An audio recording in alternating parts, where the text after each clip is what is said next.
하나님 말씀 보십시다. 누가복음 12장 22절부터 34절까지의 말씀 함께 나눕니다.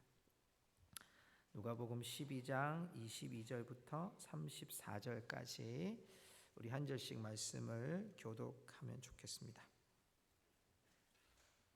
제가 가지고 있는 성경은 신약성경 115페이지에 있습니다. 22절 제가 먼저 읽겠습니다. 화면을 참고하시기 바랍니다. 또 제자들에게 이르시되 그러므로 내가 너희에게 이르노니 너희 목숨을 위하여 무엇을 먹을까 몸을 위하여 무엇을 입을까 염려하지 말라.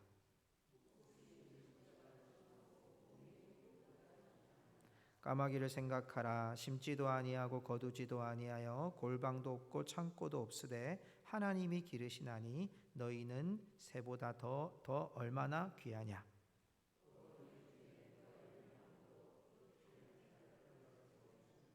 그런즉 가장 작은 일도 하지 못하면서 어찌 다른 일들을 염려하느냐.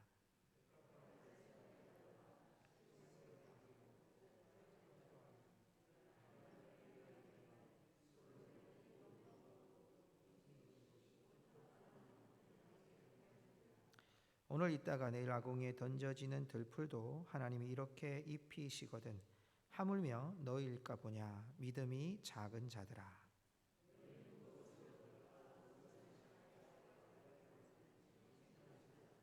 이 모든 것은 세상 백성들이 구하는 것이라. 너희 아버지께서는 이런 것이 너희에게 있어야 할 것을 아시느니라.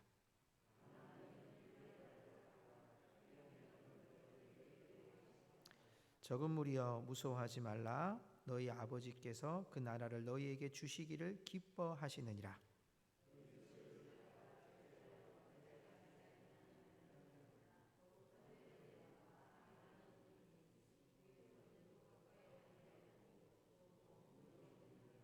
우리 34절 같이 읽을까요? 너희 보물이 있는 곳에는 너희 마음도 있느니라. 아멘. 할렐루야. 네, 오늘 또 우리 격리에 계시던 우리 신집사님 가정 또 우리 오고 소린이도 오고 또 예훈이도 오고 그래서 또 같이 만날 수 있어서 너무 감사합니다. 참 요즘에는 우리가 서로 만나는 것이 참 어려워요, 그죠? 우리 앞뒤 좌우에 계신 분들에게 오늘도 만나서 반갑습니다. 이렇게 하면 인사할까요? 시작. 오늘도 만나서 반갑습니다. 매일매일이 참 우리에게 얼굴 뵙는 것이 반가움이 있다라는 생각이 들어요. 자, 오늘은 그의 나라를 구하라는 제목으로 말씀을 전하려고 합니다. 우리가 지난 주일에 말씀을 나누면서 부요함이라는 얘기를 함께 나누었습니다. 여러분, 한 부자가 자기 집을 짓고 우리가 창고를 더 많이 지어서 내가 이 쌓은 모든 것을 곡식을 다 쌓자라고 했는데 하나님이 오늘 밤에 너희 영혼 데려가면 어떻게 할래? 하나님 앞에서 부요한 자는 우리 안에 무엇을 채우느냐, 누구를 채우느냐가 중요하다는 말씀을 드렸어요. 여러분, 오늘 그 말씀이 이어지는 것이 뭐냐면 이제 내 안에 누구를 채우는가라는 것에 대해서 이제 오늘 우리가 부요함이라는 것, 내 안에서 누구를 채울 것인가를 바라볼 때 우리에게 다가오는 고민과 그리고 우리가 어떻게 살 것인지를 오늘 성경은 우리에게 크게 두 가지의 교훈으로 말씀해 주시고 있습니다. 자, 먼저 오늘 여러분 22절의 말씀을 이렇게 보면 22절의 시작이 이렇게 시작됩니다. 그러므로라고. 그러니까 이 그러므로라고 하는 의미는 앞에 있는 내용이 그대로 나오는 결과인 거예요. 그 다음이 나오는 거죠. 앞에 있는 부요함이 뭔가. 그러므로 오늘 22절에 또 제자들에게 이르시되 그러므로 내가 너희에게 이르노니 너희 목숨을 위하여 이렇게 나와요. 예수님께서 하나님께서 이 어리석은 자여 오늘 밤에 내 영혼을 데리고 가면 어떻게 할래? 이 말씀으로 이제 제자들에게 그러므로 너희들은 이 부요한 자가 되므로 너희들 안에 있는 목숨을 위하여 무엇을 먹을까 몸을 위하여 무엇을 입을까 염려하지 말라. 내 안에서 누구를 채우는가 이 문제는 내가 이 세상 가운데 너희들이 살아갈 때 염려하지 않고 살도록 해주실 거다. 너희들 안에 염려하지 말라라고 우리에게 말씀해 주고 있는 거예요. 그런데 성도 여러분 어떻습니까? 여러분 예수님 믿고 또 예수님을 구주로 영접하고 지금까지 여러분 살아오시면서 나는 한 번도 염려가 없었어요. 한번 손 들어보세요. 네. 여러분, 우리가 누구나 염려를 가지고 살아가요. 연세가 많이 드신 분들한테 이제 여쭤봅니다. 이런 기도 제목이 어떻습니까? 또 어떻게, 또 요즘에는 어떤 마음이 있으세요? 라고 물으면 하나님 나라 빨리 갔으면 좋겠어요. 예. 하나님 나라 빨리 갔으면 좋겠어요. 이게 너무 힘들어요. 몸도 아프고 마음도 아프고 고생도 많고. 여러분, 그렇습니다. 인생에 다가오는 죽음의 문제 앞에서도 보면 우리는 참 염려합니다. 또한 여러분, 인생에 또 우리가 나이가 들거나 위기를 만날 때 우리는 염려를 합니다. 또 우리에게 여러분 정신적으로나 육체적으로 질병이 나타날 때 또 우리에게 염려가 됩니다. 이게 조금만 아픈 거면 괜찮은데 병원 가서 확인 안 하고 그 우리 속에 있으면 어떻습니까? 이게 큰 병은 아닌가? 속병 커진 건 아닌가? 혹시나 암은 아닌가? 내가 이제 죽을 병이 된 건 아닌가? 이러면서 우리 안에 염려가, 질병들이 우리에게 여러분 염려로 다가와요. 때로는 우리에게 있는 가족들이나 또 우리 그 자녀들 가운데 일어나는 일들을 보면 염려합니다. 잘 돼도 염려하고요, 잘 안 돼도 염려가 되고요. 여러분, 이것이 우리 가운데 다가오는 특별히 요즘에 일어나는 그런 코로나의 문제도 염려이고요. 그래서 사람들 안에 요즘에 정신적인 현대인의 병이라고 하는 스트레스라든지 우울증이라든지 공황장애라든지 이런 질병들이 우리 안에서 많은 염려들을 가져오는 것이 여러분 당연한 모습이에요. 내 안에 예수님을 채웠어요. 내 안에 하나님을 채웠어요. 내 안에 이제 하나님은 충만합니다라고 하는데 우리의 현실적인 문제 앞에 딱 놓이면 이 염려라고 하는 큰 돌덩이 같은 것들이 우리 앞에 누르는 거예요. 여러분, 그 염려에 대해서 오늘 예수님이 22절에서 30절까지 보니까 4번이나 염려에 대한 얘기를 하셨어요. 22절에 보니까 염려하지 말라, 25절에 보면 염려함으로, 26절에는 염려하느냐, 29절에는 다른 말로 근심하지도 말라 이런 표현을 씁니다. 그러니까 염려라는 단어를 굉장히 많이 사용하시고 있어요. 그러니까 오늘 여러분 이야기는 우리 안에 있는 예수 그리스도로 가득 채우는 이 부요함의 삶을 살아가는 우리가, 여러분 이 땅에 살아가고 있는 이 염려 때문에 우리가 얼마나 많이 고민하느냐. 그러나 우리가 정말 고민하고 해야 될 일이 무엇인가를 우리에게 이제 말씀해 준 겁니다. 오늘 여러분, 예수님은 제자들에게 잘 설명하기 위해서 2가지의 예를 들어주고 있어요. 그 첫 번째 예가 누구냐 하면 까마귀예요. 자, 우리 까마귀 한번 보실래요? 굉장히 흉측하죠. 이 까마귀가 여러분 오늘 성경 말씀에 보면 심지도 않고 거두지도 않고 골방도 없고 창고도 없는데 여러분 이렇게 표현하고 있어요. 여러분 혹시 우리 고성에서요, 속초로 내려가다 보면 야촌이라고 하는 지역이 나옵니다. 그쪽에 이렇게 보면 굉장히 넓은 땅들이 있는데 그 지역에 보면 까마귀가 새카맣게 내려왔다가 올라가는 경우들을 종종 봐요. 여러분 때로는 철새들이 오기도 하는데요. 그런 여러분 까마귀 떼를 여러분 보신 적 있으십니까? 전봇대에 쫙 올라가 있는 거. 그냥 막 흉측스러워. 여러분 우리가 봐도 흉측스러운데 당시의 유대인들에게는요, 이 까마귀는 가증한 동물로 여겨졌습니다. 레위기 11장에 보면 동물들 중에 요거는 가증하다 하는데 까마귀는 까마귀 종류와 이렇게 표현이 되어 있어요. 까마귀류에 대해서는 유대인들이 굉장히 가증한 동물이다, 부정한 동물이다라고 생각하고 있어요. 예수님께서 지금 비유를 들면서 말씀하시는데 너희들 까마귀를 생각해봐라. 예수님, 까마귀 얼마나 흉측하고 가증하고 부정한 동물 아닙니까? 근데 예수님께서 그 까마귀를 들어서 표현하는 거예요.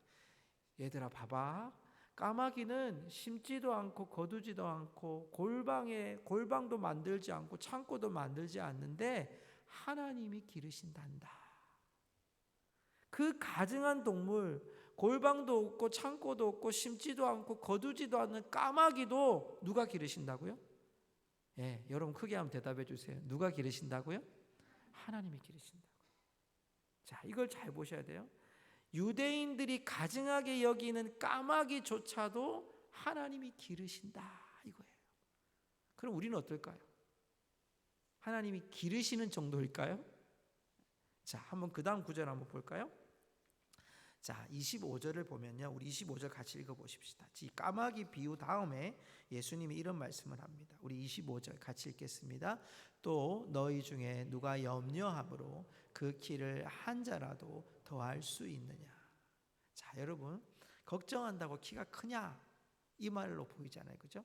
근데 여러분 이걸 영어 성경으로 이렇게 보니까요, 세번역 성경에 이렇게 번역했는데 내 생명을 1시간이라도 연장할 수 있느냐 이런 뜻이에요. 그러니까 염려한다고 해서 생명이 더 길어질 수 있겠니? 그렇지 않다는 거예요. 너희들 염려 많이 하고 근심 많이 한다고 키가 자라거나 너희의 생명이 조금 더 길어질 거냐? 염려한다고 문제가 해결될 거냐? 절대 그렇지 않다라고. 까마귀의 비유를 통해서 심지도 않고 거두지도 않고 창고에 들이지도 않는 까마귀도 하나님이 기르신다. 너희들 염려한다고 그 문제 해결되느냐? 그렇지 않다. 생명 하나 연장할 수가 없지 않느냐? 그 까마귀 하나님이 다 기르시지 않냐? 염려하지 말라는 얘기를 하시는 거예요. 자, 그 다음에 또 하나 나오는 게 백합화가 나와요. 자, 백합화를 볼까요? 이 백합화 여러분 글자가 좀 작으셔서 제가 넓다 보니까 좀 작았는데 우리 한번 따라해 보십시다. 아네모네. 자, 이게 무슨 뜻이냐면 이게 백합화라는 뜻인데요. 예, 요즘 기술 좋아졌어요. 이게 여러분 백합화가 우리가 알고 있는 백합화 여러분 얼마나 이쁩니까, 그죠? 그 백합화. 그런데 우리가 알고 있는 백합화가 아니고 저게 나오는 아네모네라는 꽃은 들꽃을 의미합니다. 들에 있는 광야에 있는 백합화를 얘기합니다. 이 여러분 백합화를 오늘 성경 말씀에 뭐라고 되어 있냐면 실을 만들거나 짜지도 않는데 솔로몬의 그 영광스러운 옷보다도 더 귀하고 아름답다 이런 표현을 씁니다. 그 뒤에 하나 더 예를 들어서 오늘 피고 내일 아궁이에 던지는 들풀도 하나님이 기르신다라는 표현. 자, 그러면 지금 사진을 한번 다시 크게 보여주실래요? 네, 여러분 백합화의 한 송이는 저렇게 보이고요.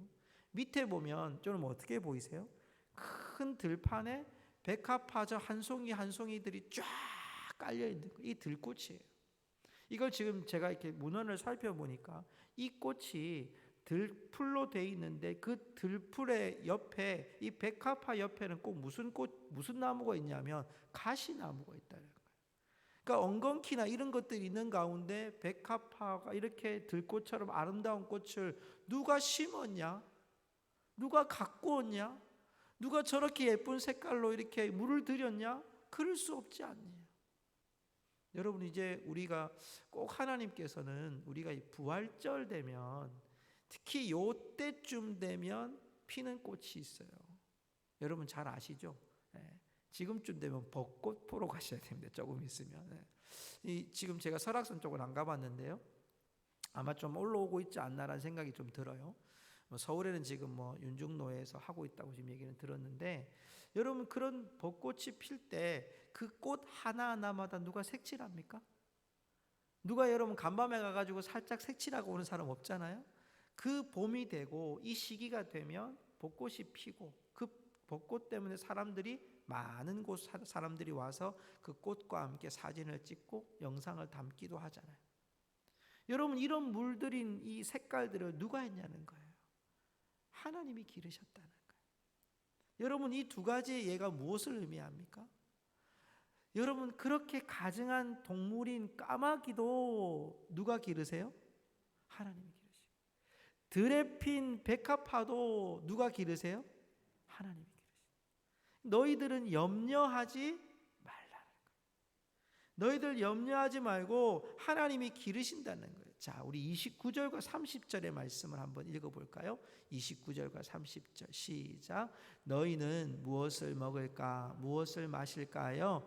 구하지 말며 근심하지도 말라. 30절 이 모든 것은 세상 백성들이 구하는 것이라. 너희 아버지께서는 이런 것이 너희에게 있어야 할 것을 아시느니라. 아멘. 자, 이 말씀의 주제는 어디 있어요? 염려하지 말라는 거예요. 아버지께서 있어야 될 것을 다 알고 계신다 이런 말이죠. 하나님이 너의 필요를 다 알고 계신다. 부요함은 뭔가? 내가 이 세상의 것을 많이 가지고 있고 이 세상에 있는 필요를 다 가진다고 해서 너희들이 부요한 것이 아니라 너희 안에 누가 계시냐? 하나님 아버지가 계시지 않냐? 그분이 너희들의 필요를 다 알고 계시기 때문에 까마귀하고 백합화하고 너희들하고 비교할 수 있느냐? 비교할 수 없다. 너희들의 필요를 하나님이 다 알고 계신다. 염려하지 말고 살아야 된다. 우리가 이 땅 가운데 부요함으로 사는 첫 번째 원리는 염려하지 말고 살아가는 것. 자, 우리 한번 따라합시다. 염려하지 말고 감사합시다. 예, 염려하지 말고 감사합시다. 우리 안에 들어오는 일은 염려거리가 계속 들어와요. 아마 여러분 오늘 저녁에 집에 들어가셔가지고 염려 써놓고 난 다음에 오늘 무슨 염려했는지를 여러분 노트에다가 쓰면 아마 100가지 넘을 것 같아요. 그죠? 아침에 일어나는 것도 염려예요. 손이 붓는 것도 염려예요. 밥이 안 넘어가는 것도 염려예요. 여러분 우리가 오늘 얼굴에 보면 인상 쓰는 것도 염려예요. 자식도 염려예요. 얼마나 많겠어요. 그런데 그 염려를 오늘 하나님 뭐라고 말씀하시냐면 야 까마귀도 봐.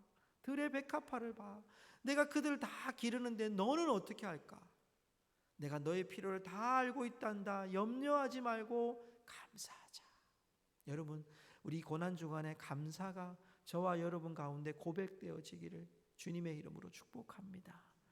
고난하니까 자꾸만 힘든 거, 어려운 거, 우리가 막 이렇게 절제되는 거 이런 거 생각하지만 여러분 이거보다 더 중요한 믿음의 고백은요 감사하는 거예요. 십자가가 감사하고요. 여러분 가운데 있는 염려가 감사하고요. 여러분 가운데 있는 어려움들도 감사하고요. 하나님이 내게 주신 작은 것, 소중한 것도 감사로 가는 거예요. 자, 그 첫 번째 원리는 염려하지 말고 감사하는 거예요. 두 번째 원리는 뭘까요? 31절을 한번 볼까요?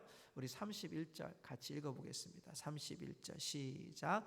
다만 너희는 그의 나라를 구하라. 그리하면 이런 것들을 너희에게 더하시리라. 아멘. 두 번째 우리의 삶의 원리는 너희는 그의 나라를 구해라. 우리 한번 따라합시다. 그의 나라를 구하라. 예, 여러분 그의 나라가 어떤 나라입니까? 하나님의 나라거든요. 자, 이 하나님의 나라에 대해서 우리가 질문을 던지면 그 하나님의 나라가 어떤 나라인가? 우리 누가복음을 통해서 계속 말씀을 나누었어요. 물론 우리가 살고 있는 이 땅 가운데서 이제 우리가 죽음으로 인하여서 하나님이 내게 주시는 영원한 나라, 하나님의 나라를 우리가 가게 돼 있습니다. 그런데 그 하나님의 나라 가운데 이 누가복음에서 말하는 하나님의 나라의 중심은 여러분 우리가 지난 11장에서 사람들이 예수님이 귀신을 쫓아내니까 그 귀신의 힘을 입어서 귀신을 쫓아낸다 그래서 바알세불의 힘을 쫓아서 병 고쳤다, 귀신을 쫓아냈다 그런 말을 했어요. 그때 예수님께서 내가 하나님의 손으로 한 것이면 하나님의 나라가 너희에게 임했다라는 말씀을 하셨어요.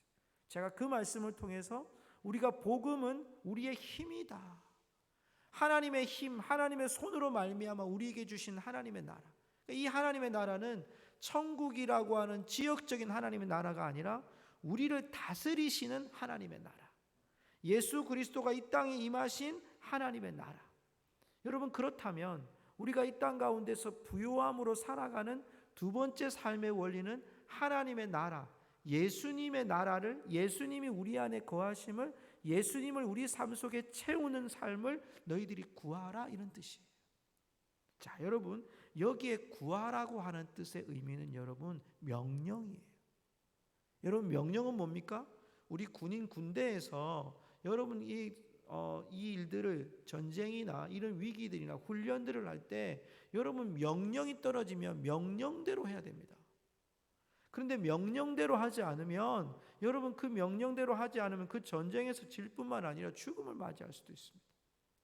여러분 여기 구하라는 것은 명령이에요. 하나님께서 오늘 예수님을 통해서 우리에게 주신 말씀 구하라라고 명령하셨어요. 구하라. 하나님의 나라를 구하라. 하나님의 뜻을 구하라. 예수 그리스도가 너의 삶에 채워지기를 구하라. 그런데 이 구하라는 명령은 계속적인 구함, 계속적인 간구예요. 계속적인 간구. 그거 무슨 말입니까? 예수님의 이름을 채우는 일에 그것을 방향으로 삼고 계속해서 구하는 거예요. 한 번만 구하는 게 아니라 한 번, 두 번, 세 번, 네 번, 다섯 번, 여섯 번 계속해서 하나님의 나라를 구해라라는 거죠. 여러분, 그 방법 중에 하나가 뭐냐면 오늘 성경 말씀에 보면 구제하라라고 되어 있습니다. 하늘에 쌓아둔 재물, 부요함이 뭔가 이 땅에 쌓는 재물이 아니라 하늘에 쌓는 재물이다. 너희는 그 하나님의 나라를 생각하면서 구해라 라고 오늘 우리에게 교훈합니다. 그래서 33절에 너희 소유를 팔아 구제하여 낡아지지 아니하는 배낭을 만들라. 곧 하늘에 둔 바 다함이 없는 보물이니 거기는 도둑도 가까이 하는 일이 없고 좀도 먹는 일이 없느니라. 그래서 오늘 34절에 너희 보물이 있는 곳에는 너희 마음도 있으니라 이렇게 돼 있어요. 여러분 보십시오. 이 말씀의 의미 속에 보면 우리가 구제라는 것만 여러분 착한 일 한다, 선한 일 한다, 사회 봉사한다 이런 의미에서만이 구제를 말하는 게 아니에요. 여기에서 구제는 어디에 쌓아두는 거예요? 하늘에 쌓아두는 거예요. 여러분 하늘에 쌓아둔다는 것은 내 안에 예수님으로 가득 차 있을 때, 예수님으로 충분할 때 우리의 삶이 이제는 이 땅의 염려로 살아가는 것이 아니라 하늘에 쌓는 삶으로 살아가는 거예요. 우리가 어떤 일에 대해서 문제가 있어요. 고민이 있어요. 그리고 염려가 막 채워지려고 할 때 그것을 여러분 염려로 채우는 것이 아니라 예수님께서 하실 겁니다. 주님이 하실 줄 믿습니다. 주님께서 이 일을 이루실 줄 믿습니다라고 하나님의 뜻을 자꾸 구하는 거예요. 예수님께서 고난의 잔을 마시고 우리가 지금 매일매일 예수님의 행적을 따라가고 있잖아요. 그 예수님의 행적을 따라갈 때 우리 가운데 그 예수님께서 예루살렘에 들어가시고 또 그 예루살렘 안에서 또 성전에 들어가셔서 성전을 청결케 하시고 그리고 예수님께서 향유 옥합을 이제 붓는 장면까지 우리가 오고 있잖아요. 그런 많은 일들 속에서 이제 우리가 해야 될 일이 뭐냐면 그런 삶을 살아가는 것이 주님의 기도가 겟세마네 기도가 무엇이었습니까? 아버지여 나의 원대로 마옵시고 아버지의 원대로 되기를 원합니다라고 하는 아버지의 뜻을 따라서 구하고 그 구하는 삶을 예수님께서 걸어가시잖아요. 사람들이 예수님을 모함하고요. 수많은 군중들이 예수님에게 십자가에 못 박으라고 그럼에도 예수님께서는 묵묵히 그 길을 걸어가시는 예수님의 힘이 없어서 능력이 없어서 여러분 십자가를 지는 것이 아니라 그 십자가를 지는 것이 하나님 아버지의 뜻이었고 그것이 예수 그리스도가 우리 안에 가득 차 있는 부요함 하나님이 가득 차 있는 부요함의 삶을 살아가셨다는 것입니다. 성도 여러분 오늘 말씀에 우리가 교훈을 좀 삼아 보려고 하면 두 가지로 우리가 볼 수 있어요. 하나는 하나님께서 길러주심을 기억하고 우리 안에서 염려를 금지하는 거예요. 물론 우리 안에 염려가 생겨요. 그럴 때마다 우리는 뭘 생각해야 됩니까? 하나님께서 길러주신 이 염려 때문에 우리가 머리가 아프고 또 우리의 삶을 막 피폐하게 만들고 불만이 가득하니 염려만 자꾸 쌓아가는 사람이 된다면 여러분 우리가 하나님께서 나를 길러주심을 믿지 못하는 의심하는 여러분 도마와 같은 사람이 될 수 있는 거예요. 염려가 없다는 게 아니에요. 염려가 있어요. 오늘도 여러분 돌아가시면서 그 염려 보따리를 놔두고 가는 게 아니라 또 짊어지고 갈 수도 있어요. 그런데 그 염려가 여러분 생길 때마다 염려함을 자꾸 고백하지 말고요. 감사함을 고백하고 하나님께서 이 일을 이루실 것이다. 길러주실 것이다. 책임져 주실 것이다. 하나님께 이것을 맡길 수 있는 그 삶으로 살아가야 돼요. 또 하나는 하나님의 나라를 구하는 거예요. 보물을 쌓는 거예요. 제가 말씀을 이렇게 묵상하다 보니까 그런 생각이 들었어요. 우리가 몇 가지로 보면 우리의 말과 언어에서 예수님을 채우는 삶이 뭘까? 여러분 이게 하나님의 나라를 구하는 거. 한 번이 아니고 은혜 받을 때만이 아니라 예배 드릴 때만이 아니라 여러분 삶에서 꼭 예수의 이름이 나오지 않아도 여러분의 입술이 감사가 나오고 은혜가 나오고 기쁨이 나오고 전에 제가 예능 프로를 하나 봤는데 이제 유재석 씨가 이렇게 퀴즈 프로를 합니다. 이렇게 돌아다니면서. 그런데 어느 날 할머니들한테 가서 이제 퀴즈를 풀게 된 거예요.